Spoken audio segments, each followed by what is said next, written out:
Welcome to Relevant Revitalization, where you will find out the good, bad, and ugly of church revitalization.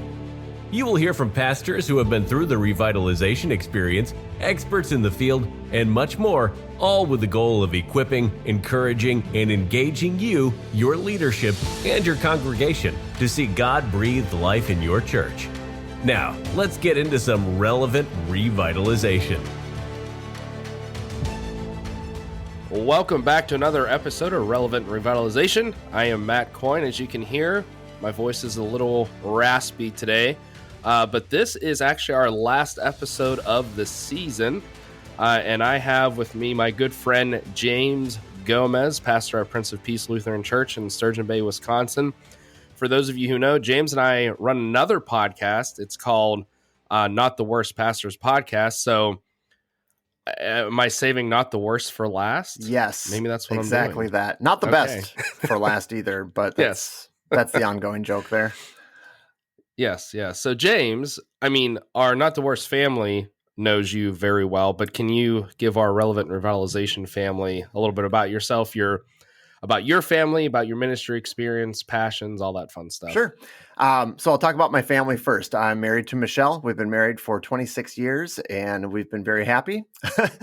We grew up, both of us grew up in Minnesota, and our ministry journeys have taken us to Concordia Seminary in St. Louis. And then I served as a pastor in Fond du Lac, Wisconsin for a few years as an associate pastor. And then rural Minnesota, west of the Twin Cities, to Glencoe for almost 10 years. And now here in Sturgeon Bay for a little over 9 years now. So we've got 3 children. Julia is 24. She'll be 25 in September. Evelyn is 22 and Javier is 20. They are all out of the house. So Michelle and I are empty nesters, and we really couldn't be happier about this. But we've kind of found a second life, if you will, after children. And we're still parents. We still interact with them and parent them in a lot of ways, but we're finding our own way, and we're building a home or building a house. Of course, we have to move into it to make it a home, but but that's the stage of life that we're in. And we're happy, and we're excited about doing these kinds of fun things, new ministries, podcasts, and whatnot. Those are all good things. So, yeah. Well, you out of all the guests I've obviously know the most. We are very good friends. We've stayed connected even after I moved from the Sturgeon Bay area. You left me. I'm sorry, I did. And that's actually why the podcast kind of came to be, Not the Worst Pastors, because we wanted to stay connected, and that we have. So, so I have seen firsthand what you have done at Prince of Peace, what God has done through you and through the leadership there and the people there. And I wanted to give the opportunity for you to share, some of your wisdom and some of what you've learned. And as we always like to joke about the mistakes we've made that we hope others don't make. But could you share a little bit more about the timeline of your time at Prince of Peace? Okay, at Prince of Peace in particular. Yeah. So when I arrived, I arrived in May of 2015, and it was after being at another church for a while. I mentioned that timeline already, but from that church, it felt like it was time to move on because my ministry wasn't as effective as it had been. That's kind of what I say when I say it was time to move along. So when I came to Sturgeon Bay, I wasn't burnt out or I didn't need a change of pace necessarily, but it felt very much like God was calling me to something else, which when God does that, it's okay. He puts an opportunity for you to put something to rest or to let something die, an era. Those opportunities, they were, in the past, and I was looking forward to a revitalization of my own and changing ministries and opportunities. So when we got here, it followed a period of time where this congregation at Prince of Peace had a bit of a struggle. They had a split in the congregation. A bit of healing needed to take place because of a previous pastor where there was a reason, it seems, to not trust the pastor inherently, which is kind of tough, you could say. But I know who I am, and I knew what I was able to bring to the table and bring to the congregation in terms of stability. So I knew that even if I did nothing amazing, if I did nothing else, I was going to be able to just be a consistent presence in the office and in leading worship and those sorts of things. Fortunately, I mean, I use that term a little lightly because I know that all things, are God breathed and God led, but the opportunities that have presented themselves have matched my skill set and desires and passions really quite nicely. The congregation has embraced a community dinner. It was already going before I got here, so I can't take credit for it, but we serve the community, some people of our own congregation, and many people just from the neighborhood and surrounding areas. And some people have come to call this congregation their second church as a result. And we're not swiping them from someplace else, but they've found a home away from home in that way. And so that's been really good. We've had a lot of outreach efforts just in making connections. There was a house fire early, or an apartment fire early on, and we became a hub for a lot of the ways that people could connect with apartments and food and other resources that they needed in order to replenish after experiencing that disaster. And so I tried to make connections with other pastors and try to build up the ministerial. And, that's seen better days perhaps, but those are the kinds of efforts that I had done in the past and was glad to come here and have those be received well too.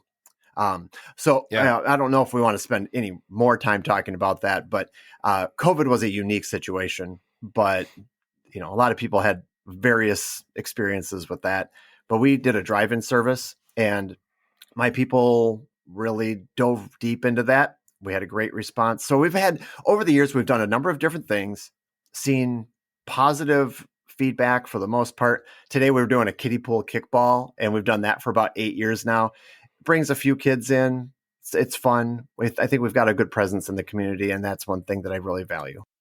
Yeah, one of the things you keep saying is community. And again, knowing you personally, you aren't just saying that and hoping people think you are community driven. You are. I mean, that is one of your, I would, just from knowing you, that is your passion, to make sure that your church, not just Prince of Peace, but that the church is known in the community. Yep. And so we'll definitely come back to that, because I think that as you progress through telling the story of your time at Prince of Peace, you're going to keep using that, because I think that's just one of your biggest impacts you've made in Sturgeon Bay. But before we get to that, so you've shared a lot of what you have done at Prince of Peace, and again, the impact you've made. But over the last 9 years, I'm sure there's been some struggles as well, or some discouraging moments. Can you share a little bit about those?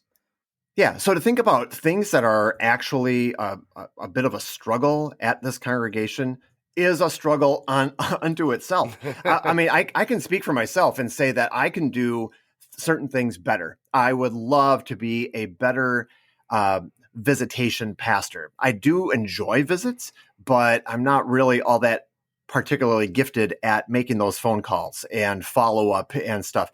I enjoy interacting with people, but there are just certain things where I just don't do it. I'm looking for opportunities to be efficient, but then in my efficiency, sometimes I find myself just not doing the thing.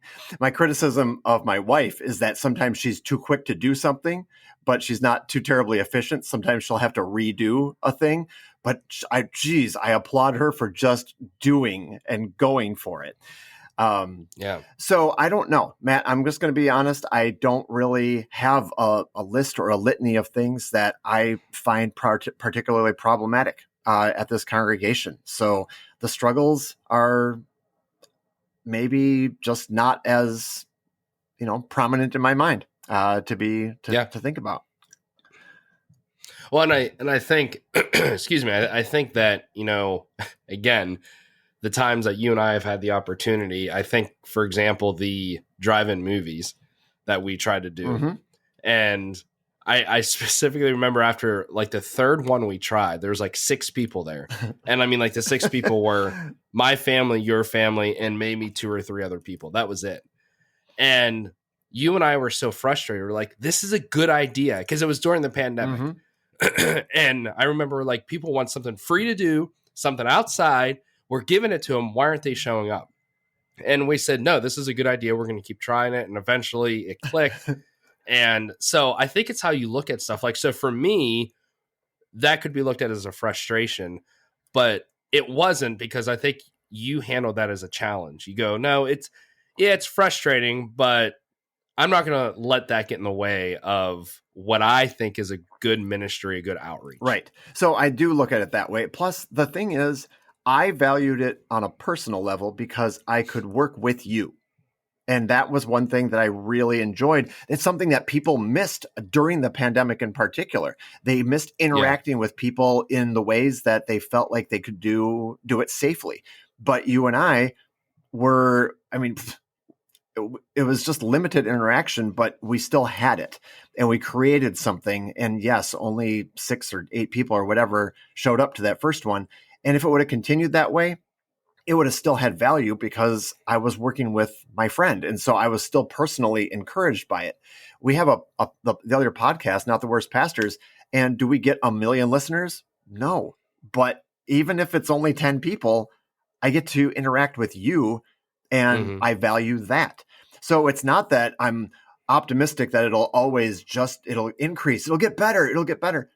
I don't care. I mean, I care because I would like it to increase, but I'm content with what it is. And I think that helps kind of navigate those difficult times.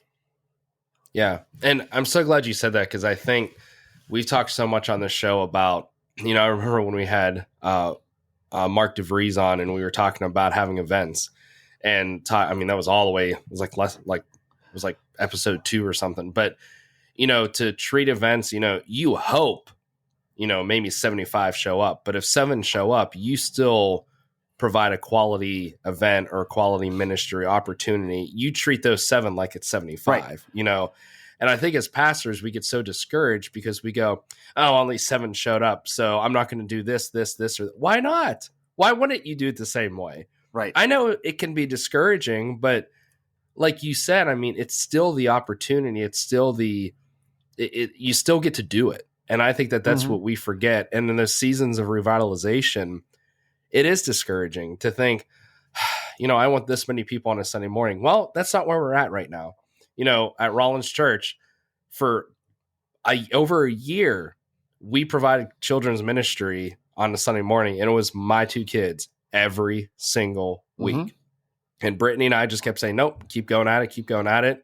And that God answered prayers and God breathed new life in, and we saw that. So I'm glad you said that, because I think we give up too easily. And somebody like you're going, no, I'm not going to give up on this, because maybe it's not a great idea, or maybe it's not even, or something like that, but it's something I think that I get joy out of. So I'm going to keep doing it, because I think there is something. Yeah. There. Oh, I mentioned kiddie pool kickball before. And each time we host one of these events, we do 2 or 3 a summer, and we could have 12 to 15 kids, or we could have 25 or more. I mean, it matters to me, but I'm going to do the event, and the kids who show up, we're going to play. We're going to enjoy the game. And when we're done, I have to assess whether it's something that we're going to continue, but I'm not going to be upset that I did that thing. Like, I don't feel like it's a waste, because it's something that I felt like the kids enjoyed, and I'm enjoying it. I'm exercising and being outside and moving around.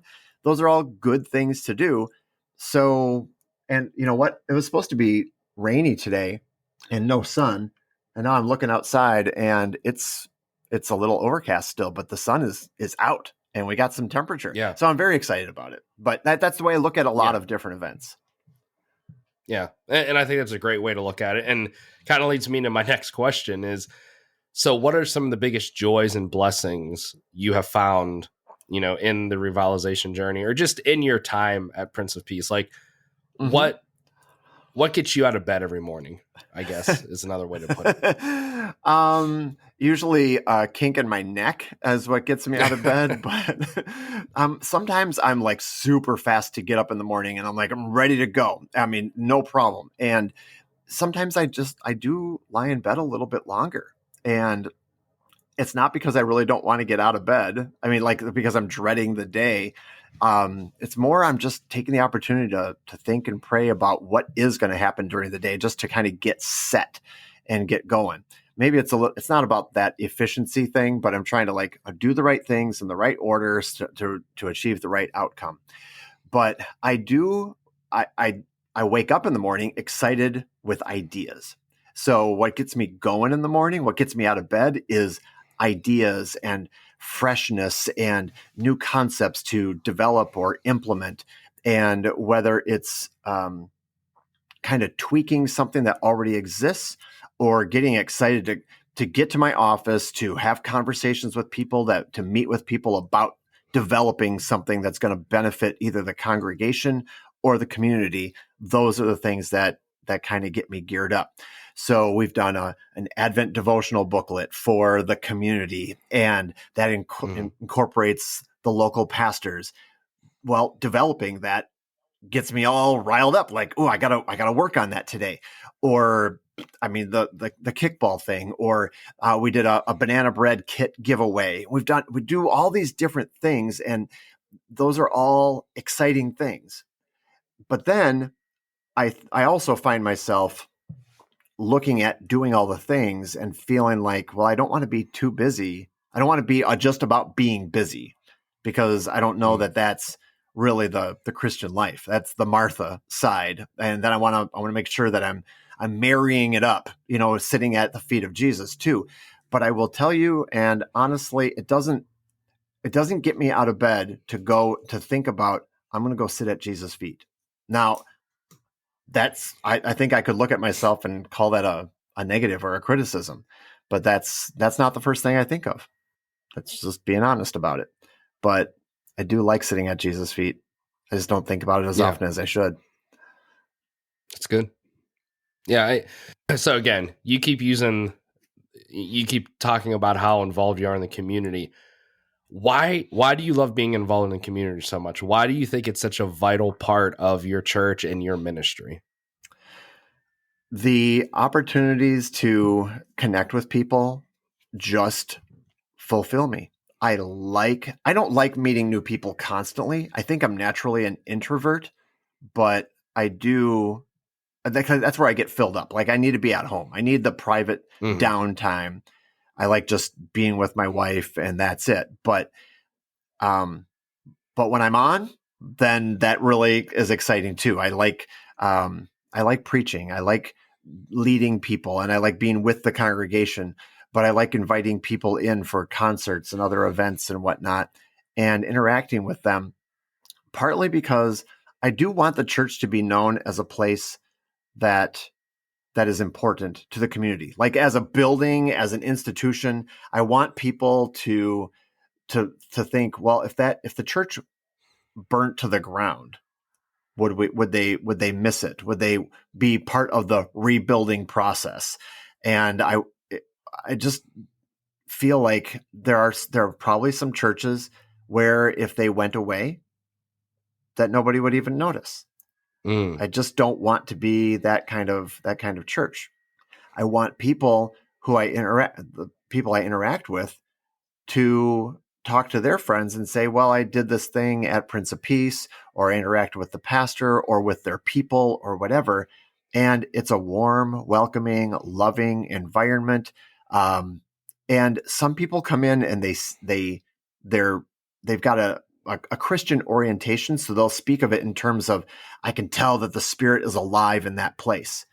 But some people come in to join together in an acoustic song circle, a non-religious event, and they will just find us to be personable and loving and welcoming.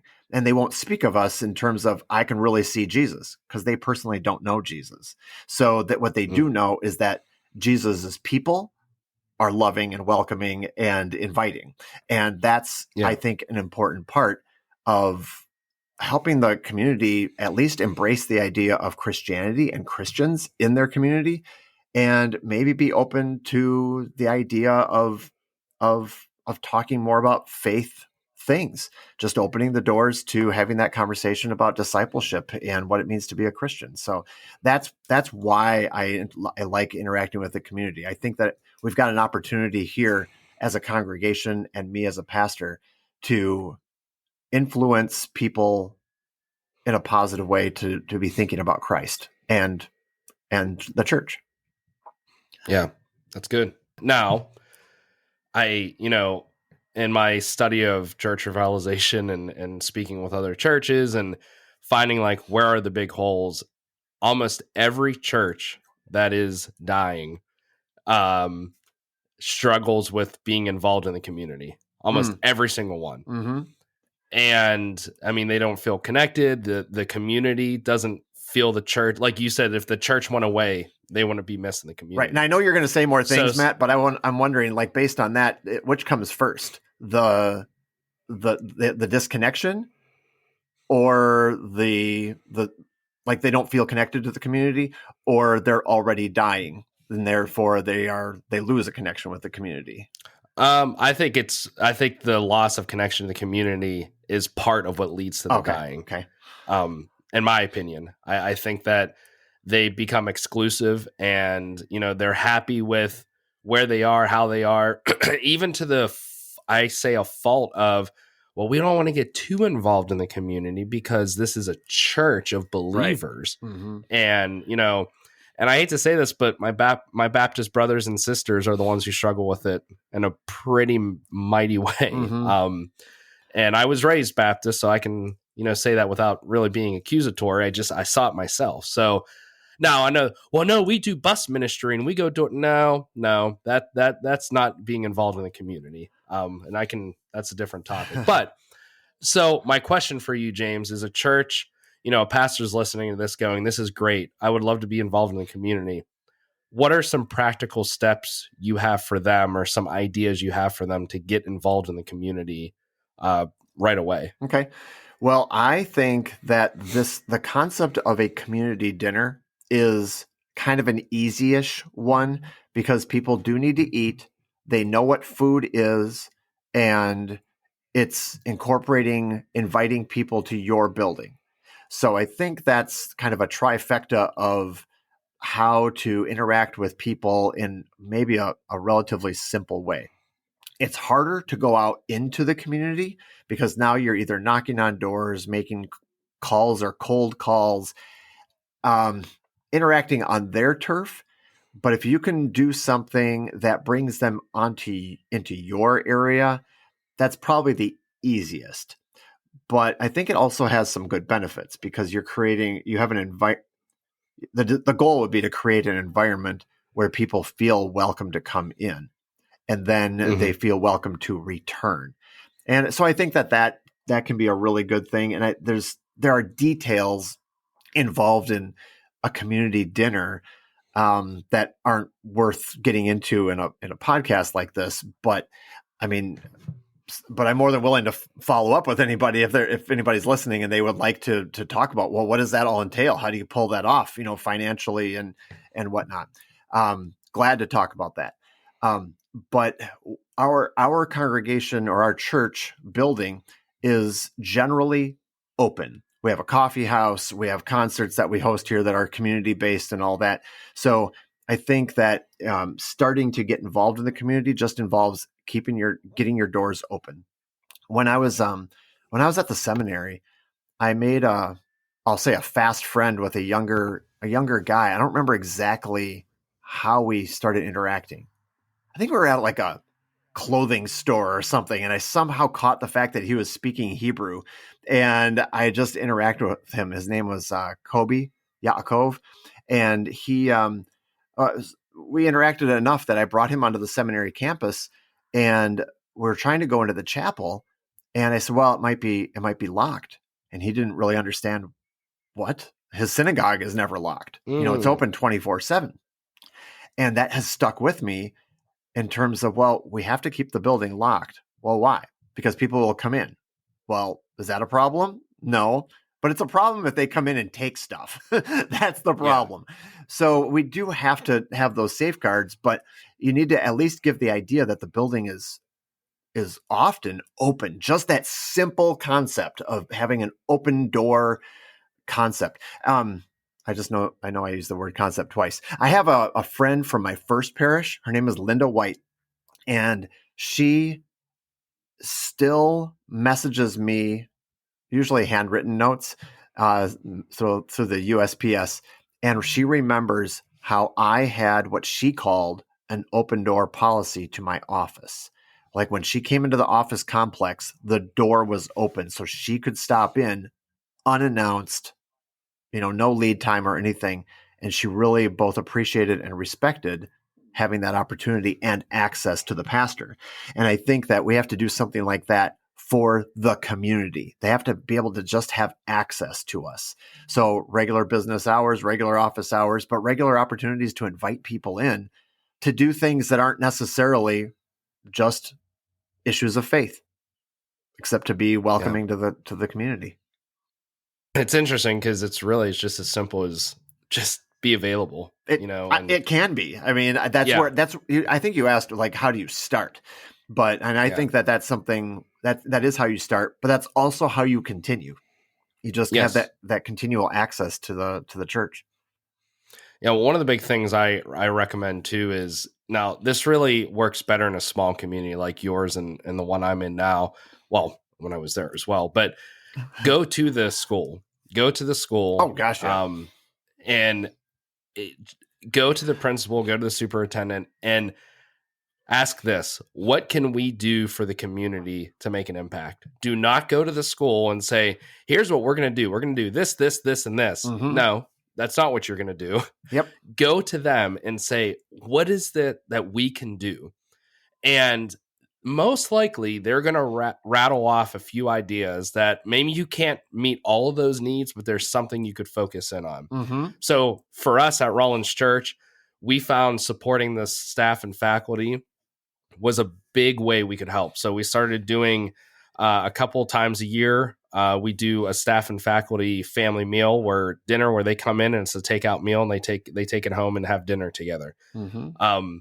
And what also happens is you build that relationship. And James, you said it about the apartment fire, where people reach out to you and the school may reach out to you. I remember it happened when I was there, when we started the Door County Youth Coalition, and I got a call from the principal, or no, I think you got a call from the principal saying, hey, there's a family in need. And we literally rallied the troops. You texted the DCYC group and said, hey, there's a family in need. And within hours, we all came together with ideas to support this family. Mm-hmm. So I think it's just asking, what is there? One of my big things is what's the need that we can meet that isn't being met?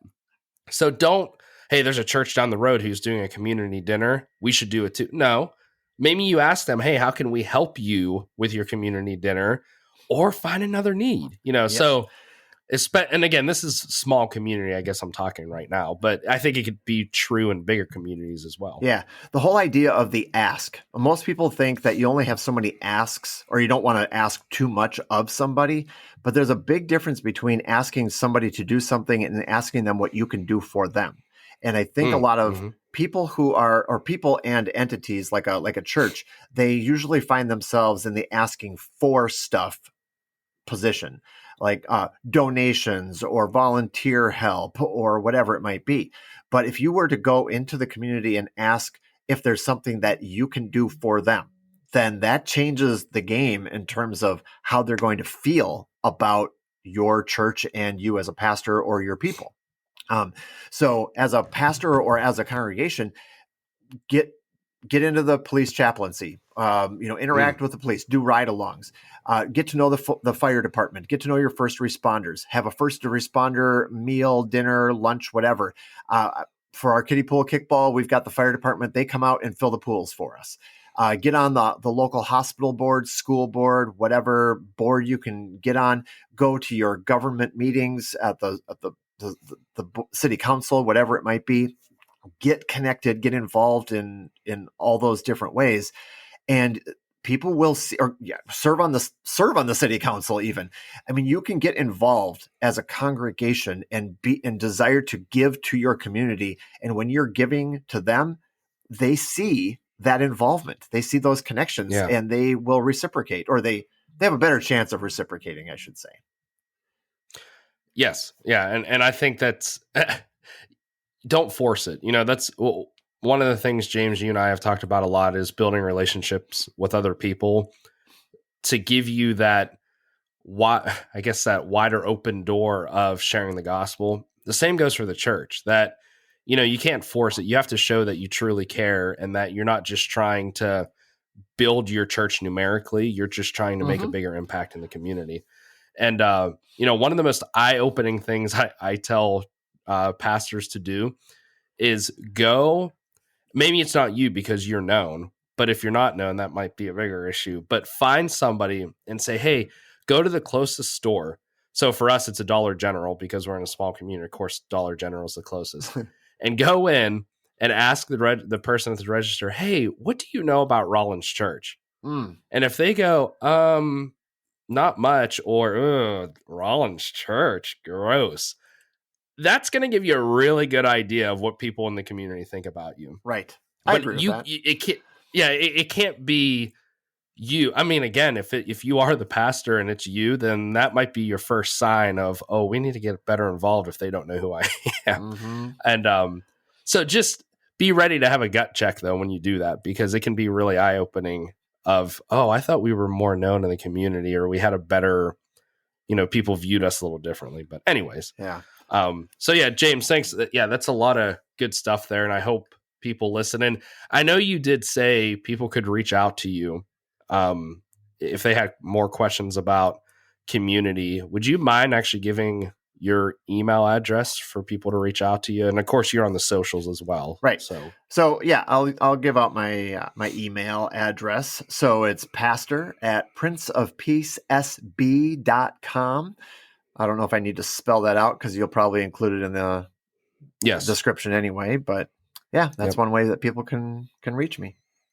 Awesome. Yeah. And again, on Facebook as well. And, I appreciate you being willing to help people in that. So last thing for you, before we head out, what is some encouragement you have for pastors who find themselves on life support, if you will? What's some encouragement, maybe some advice you have for them?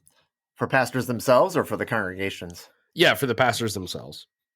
So I know that the one thing that I can say outside of my actual relationship with Jesus Christ and investment in the particular study of Scripture and investment in prayer and in the Word and all that, outside of that, the single most important thing for me and being, I'll say, able to continue and be a positive, or have a positive life. I don't know how to say it, but is to have a good relationship. I mean, I have a good relationship with my wife. So you can't just say it and name it and claim it in that way. Like, oh, I just need a good relationship, therefore I'm just going to go have one, but to seek them out. So practically pastoring is that's one thing that they emphasize, and having relationships with other pastors, huge. It is the single biggest deal outside of my personal relationship with Jesus. And to know that I've got a friend in Matt Coyne, and I do have other pastor friends too, and just other regular friends. But having those relationships, investing in them is really important. I'm going to go nowhere fast if I am ignoring the relationships I have with people. So I have to take time. I have to invest in, and I think that's, I guess I'm hoping that that's encouraging to people. Yeah. Because loneliness is a killer. It's a killer. So a congregation that isn't connected to its community, it's almost like when God created Adam and Eve, he said, it is not good for the man to be alone. And then he sought a suitable helper. Well, we're not created to live in isolation or completely independent. So if we are trying to do all the things ourselves, live independently or isolated or whatever, we're gonna come out on the losing end of that. So my encouragement would be to identify, find a relationship with somebody that you can just be yourself, let your guard down, whatever that takes, and just be able to let it all out. Not necessarily an accountability person, but perhaps that person would also offer that too. We need those relationships to do well. Well, that's good. I think that being lonely in ministry is never a good thing. And a few of the pastors and, authors have talked about that too. I mean, if you've listened to all the episodes of Relevant Revitalization, you've seen this theme of don't do it alone. Please. Mm-hmm. I say this every episode. This is just more than a podcast. At least I hope it is. I hope you can reach out to me. James has given his information. Reach out to him. Don't do ministry alone, especially in those seasons that you are feeling discouraged, where you want to give up, where you want to bang your head against a wall. Allow someone to walk alongside you, to pray with you, to support you, to encourage you, all that. So, that's all we have today. James, again, thanks for joining. And I hope to see y'all back here for season 2 of Relevant Revitalization.